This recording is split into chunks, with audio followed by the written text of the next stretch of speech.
Welcome to today's Just Now.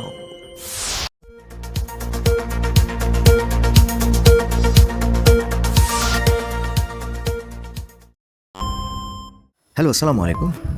আজকে আমরা জাতীয় স্বৈরাচার দিবস উপলক্ষে আজকের সকল বাংলা পত্রিকার হেডলাইন বা শিরোনামগুলো এক পলকে পড়ে দেখব, সেই সাথে এর ইংলিশ ট্রান্সলেশন করার চেষ্টা করবো। তো চলুন শুরু করা যাক। শুরুতে আজকে আমরা সমকাল পত্রিকার যে হেডলাইনগুলো সেগুলো আমরা একটু পড়ি। দেখুন, এটি বলা হচ্ছে যে ছাত্র জনতার রক্তে ভেজা বিজয়। তার মানে এই বিজয়টা হচ্ছে আমাদের ইংলিশ সেন্টেন্সে ফোকাসড ওয়ার্ড। সো আমরা এটাকে বলতে পারি ভিক্টোরি। ভিক্টোরিটা কেমন? ভেজা। ভেজার ইংলিশ হচ্ছে কি? সোক। ইডি যোগ করে এটাকে আমরা অ্যাডজেক্টিভ করে দেবো ভিক্টোরি সোকড। এখন কিসে সেটা সোকড হয়েছে? In the blood. In the blood. এখন ব্লাডটা কার? ছাত্র ও জনতার। তার মানে of students and people. So আমরা বলতে পারি ছাত্র জনতার রক্তে ভেজা বিজয়, মানে victory soaked in the blood of students and people. Okay, আমরা এই দিকে একটু চলে যাই। দেখুন, এখানে বলা হচ্ছে পথে পথে বিজয় মিছিল উল্লাস। পথে পথে বিজয় মিছিল আর কি উল্লাস। তো এখানে আসলে ব্যাপারটা কোনটা প্রথমে আসবে? প্রথমে আসবে যে বিজয় মিছিল, এই শব্দটা হচ্ছে আমাদের প্রথম টার্ম। তো বিজয় মিছিল, সো এটা হচ্ছে ভিক্টোরি প্রসেশনস। ভিক্টোরি প্রসেশনস আর কি উল্লাস, যেটাকে আমরা বলতে পারি সেলিব্রেশন বা উদযাপন। বিজয় মিছিল আর উল্লাস, তো এটাকে আমরা ইংলিশে বলতে পারি ভিক্টোরি প্রসেশনস অ্যান্ড সেলিব্রেশনস পথে পথে ইন এভরি স্ট্রিট।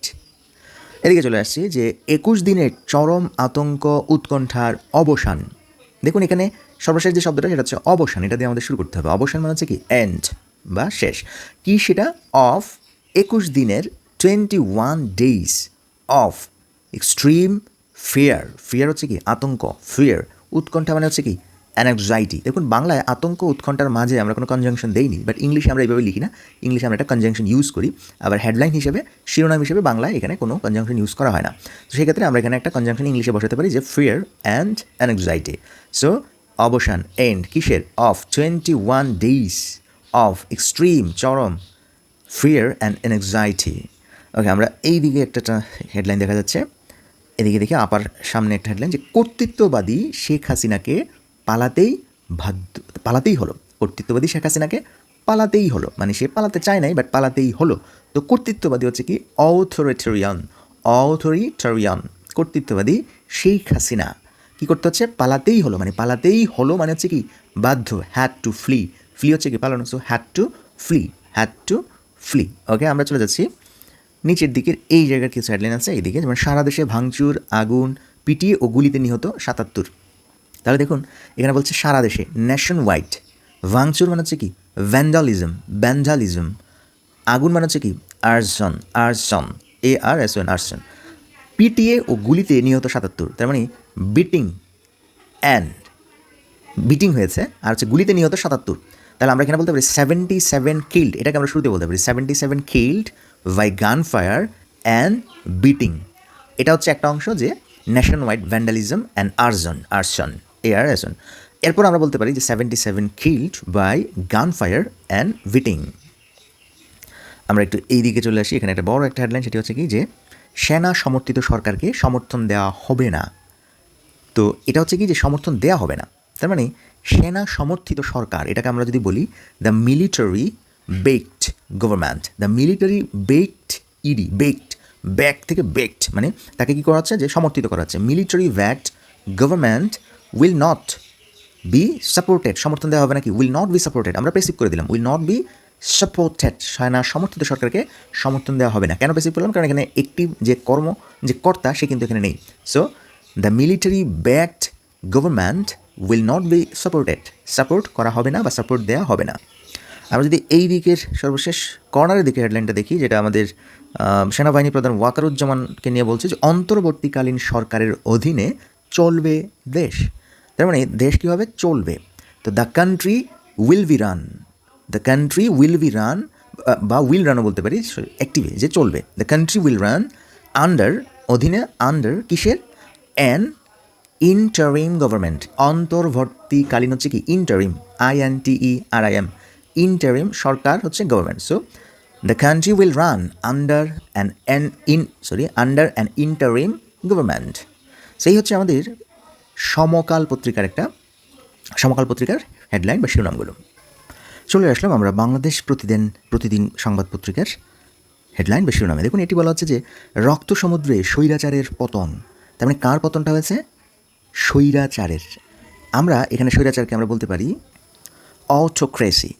সো এর পতন হচ্ছে কোথায়? রক্ত সমুদ্রে। তার মানে আমরা পতনকে বলতে পারি দ্য ফল কিসের? Of autocracy. The fall of autocracy in the রক্ত সমুদ্রকে বলতে পারি in the sea of blood. In the sea of blood. তাহলে দ্য ফল পতন of the autocracy in the sea of blood. ছাত্র অভ্যুত্থানে উড়ে গেল দম্ভ, পালিয়ে গেলেন শেখ হাসিনা।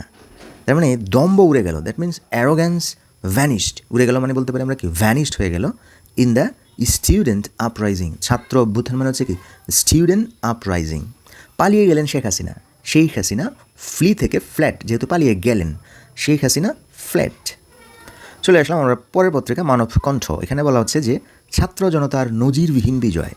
তার মানে বিজয়টা কীরকম? বিজয়টা হচ্ছে নজিরবিহীন। নজিরবিহীনের ইংলিশ কি? আনপ্রেসিডেন্টেড। ইডি যোগ করে আমরা অ্যাডজেক্টিভ বানিয়ে দিলাম আনপ্রেসিডেন্টেড ভিক্টরি। বিজয়টা কার? Of the students and people. এখানে ছাত্র জনতা একসাথে বলছে, আমরা বলবো কি? অ্যান্ড দিয়ে। Victory of the students and people. জনরোষে দেশ ছেড়ে পালালেন স্বৈরাচারী শেখ হাসিনা। জনরোষে। এই জনরোষে মানে হচ্ছে কি? যে under public outrage. Under public outrage কি? এই অথরিটারিয়ান শেখ হাসিনা পালালেন ফ্লেড দ্য কান্ট্রি। যে দেশটা থেকে পালাবেন সেটা সরাসরি ফ্লেড দ্য কান্ট্রি। সো তিনি পালালেন আন্ডার পাবলিক আউটরেজ। চলে আসলাম আমরা ঢাকা টাইমস নামক একটা পত্রিকা। এখানে বলা হচ্ছে যে শেখ হাসিনার ভয়াবহ পতন। কি এটা? ভয়াবহ পতন। ভয়াবহ পতনকে আমরা বলতে পারি টেরিবল ডাউনফল অথবা শুধু fall. Terrible downfall of Sheikh Hasina. ক্ষমতার ভরকেন্দ্রে আবারও সেনাবাহিনী। তার মানে সেনাবাহিনী হচ্ছে কি? The military is once again at the centre of power. The military is once again at the centre of power. চলে আসলাম আমাদের সময় নামক একটা পত্রিকা।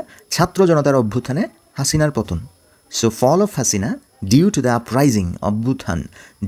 Uprising of students and people. গণ অভ্যুত্থানে হাসিনা সরকারের পতন। এটাকে ঠিক আমরা বলতে পারি যে গণ অভ্যুত্থান মানে হচ্ছে কি? মাস আপরাইজিং। হাসিনা সরকারের পতন। তাহলে হাসিনা সরকারের পতন মানে হচ্ছে কি? Fall of Hasina's government in a mass uprising. Naya Diganta পত্রিকা বলছে যে রক্তের বন্যা বইয়ে পালালেন হাসিনা। রক্তের বন্যা বইয়ে পালালেন হাসিনা মানে হচ্ছে কি? হাসিনা ফ্ল্যাট। কি করেছে? রক্তের বন্যা বইয়ে। Living a flood of blood behind. দেখুন, এখানে প্রথমে হাসিনা পালালেন, হাসিনা ফ্ল্যাট। কি করে? Living a flood of blood behind. আরও কিছু পত্রিকা যেমন দিন বলেছেন দেশ ছেড়ে পালালেন হাসিনা রেহানা। এখানে ডেইলি অবজার্ভার বলেছেন interim government to B formed, মানে অন্তর্বর্তীকালীন সরকার গঠিত হচ্ছে। Army chief. Thousands rejoice in the capital. রাজধানীতে হাজার হাজার মানুষ আনন্দ করল। সংবাদ পত্রিকা বলা হচ্ছে শেখ হাসিনার দেশ ত্যাগ, দায়িত্ব নেবে অন্তর্বর্তী সরকার। জনকণ্ঠ বলছে দেশ চালাবে অন্তর্বর্তী সরকার। ছাত্র জনতার বিজয় উল্লাস, সংসদ বিলুপ্ত করে দ্রুত নির্বাচন, রাষ্ট্রপতি পদত্যাগের পর শেখ হাসিনার দেশ ত্যাগ। Hasina fleece country. New nation বলেছে হাসিনা ফ্লিস কান্ট্রি। পদত্যাগ করে দেশ ছেড়ে পালালেন হাসিনা। শিক্ষার্থী জনতার দখল গণভবন। এদিকে দেখা যাচ্ছে যে সাকিব আল হাসানের যে জাতীয় সংসদ সদস্যদের একটা বুক থাকে বা নথিপত্র থাকে, সেটাতে কয়েকজন মানুষ পা দিয়ে এটাকে অপমানিত করা হচ্ছে। যাই হোক, এই ছিল আমাদের সংক্ষিপ্ত বাংলাদেশের বিভিন্ন জাতীয় পত্রিকার সংবাদ শিরোনামগুলো। আমরা আসলে আজকে একটা ঐতিহাসিক দিবস হিসেবে তুলে ধরেছি। আশা করি ব্যাপারটা ফিল করেছেন। দেখুন, এই পত্রিকাগুলোই এতদিন এই সরকারের পা চেটে আসছিল, দালালি করে আসছিল, আর আজকেই তারা কীভাবে নজিরবিহীন বিজয়ে দেশ ছেড়ে পালালেন স্বৈরাচারী শেখ হাসিনা। এই প্রথম তারা স্বৈরাচারী শব্দটা ইউজ করছেন। এটা একটা শিক্ষা আর কি মানুষের জন্য, যে আপনাকে যারা এখনই আপনার সাথে চাটুকারিতা করছে, হ্যাঁ, মোসাহেবগিরি করছে, আপনার প্রশংসা করছে, তারাই আপনার পতনে আপনার সত্যিকারের চেহারাটা তুলে ধরে। স্বৈরাচারের পতন, ছাত্র অভ্যুত্থানে উড়ে গেল দম্ভ, পালিয়ে গেলেন শেখ হাসিনা। যাই হোক, আজকের এই আয়োজন এই পর্যন্তই। দেখা হচ্ছে আমাদের নেক্সট সেশনে। সে পর্যন্ত ভালো থাকবেন, সুস্থ থাকবেন।